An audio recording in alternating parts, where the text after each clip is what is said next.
আজ পবিত্র ঈদুল আজহা মুসলমানদের সবচেয়ে বড় ধর্মীয় উৎসবের মধ্যে অন্যতম। এই উৎসব মানুষের অর্জিত ধন সম্পদ থেকে ত্যাগের অনন্য আয়োজন। দক্ষিণ চট্টগ্রামের সাত্তানিয়া, লোহাগড়া, পটিয়া, আনোয়ারা, বাঁশখালী, চন্দনাইশ ও বোয়ালখালীতে পবিত্র ঈদুল আজহা উপলক্ষে মসজিদে মসজিদে ধর্মীয় আলোচনা, নামাজ ও জিয়ারত শেষে মহান আল্লাহ তাআলার আদেশে কুরবানির উদ্দেশ্যে প্রতিটি গ্রামের মহল্লায় মহল্লায় গরু জবাই করা হয়। যাদের সামর্থ্য রয়েছে তারা একাই একটি গরু, ছাগল, মহিষ কুরবানি দিয়েছে।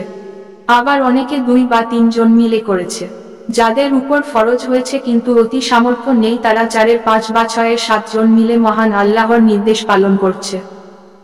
অনেক সামর্থ্যবান ব্যক্তি রয়েছে একাই 2 এর 3টা গরু জবাই করে গরিব দুঃখী মেহননি মানুষের মাঝেও বিতরণ করছে।